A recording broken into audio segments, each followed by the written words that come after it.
Today's video is going to be on how to build a historical theology library. The first book that you obviously are going to need is the Bible. I'd recommend you get a good study Bible. The ESV study Bible is one of my favorites, although I haven't found an edition of the study Bible that has the Apocrypha. And if you are studying just the history of the people of God, the Apocrypha is going to be essential, whether or not you find those books canonical or not. Now, the next book that we'll get into, because I'm assuming you already knew that you needed the Bible, is the writings of the early Christians, the Apostolic Fathers. That will be the next book. That's basically your link between the apostles and the early church.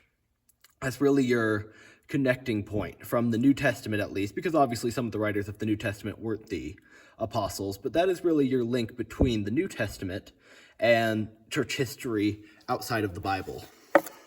Now, the next work that I'm going to recommend is St. Athanasius's On the Incarnation. Now, I know there's a decent-sized jump here in history. This is going to be a pretty short list. Now, there's a lot more books that are worth reading, but if you're just trying to get a quick scope of who are the major thinkers in church history, and you want the best thinkers of different schools of thought, and where are these massive developments happen, St. Athanasius is a clear choice. I mean, he's really the main defender of the Trinity at the Council of Nicaea. I mean, obviously there's a lot of other people, but he's the main defender at least after that, writing against the Arians.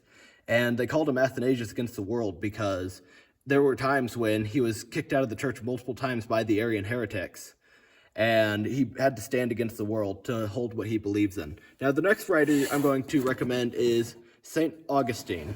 Oh yeah, and let me recommend from St. Athanasius, hold on, let me go back a little bit. St. Athanasius, On the Incarnation is the book. The next book is from St. Augustine. Now, there's a couple books that you really have to read from St. Augustine. He's just such a major figure in especially Western church history. Obviously, the first book I'm going to recommend is probably either his Confessions or The City of God or On Christian Doctrine.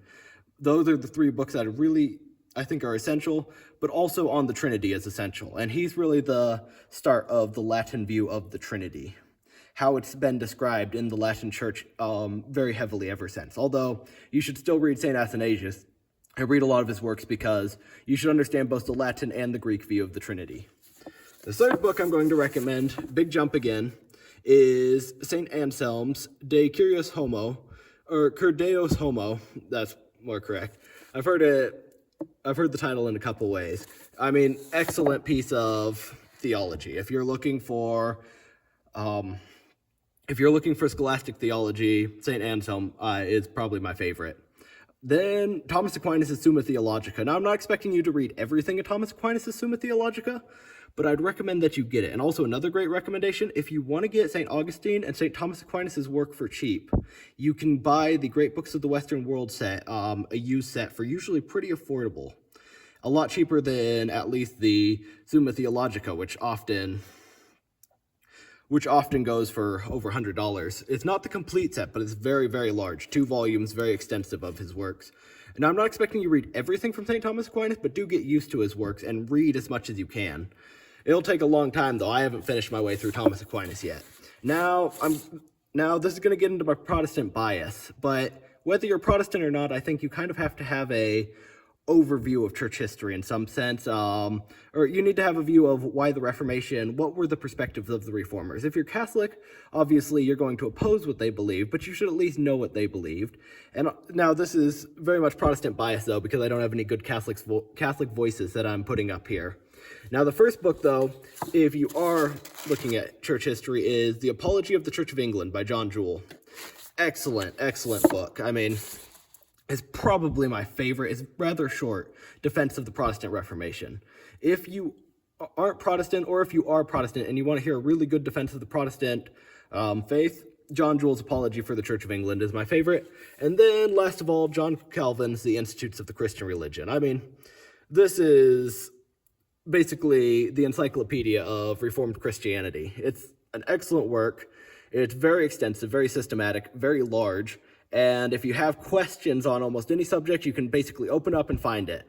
I mean, having the Institutes of the Christian Religion, especially if you're Protestant, and Thomas Aquinas' Summa Theologica will basically cover you on most issues that you have questions on. If you read both, you'll get a very interesting grouping of perspectives. So this is really a short list, but it is what I would say are the most major and influential works in church history generally. And if you're going to build yourself a short theological library and you just want to get snapshots at first so you can see what are the major movements, who are the major thinkers, what did they believe, these are the guys who I'd start with, and this is where I'd go for building an essential Christian library.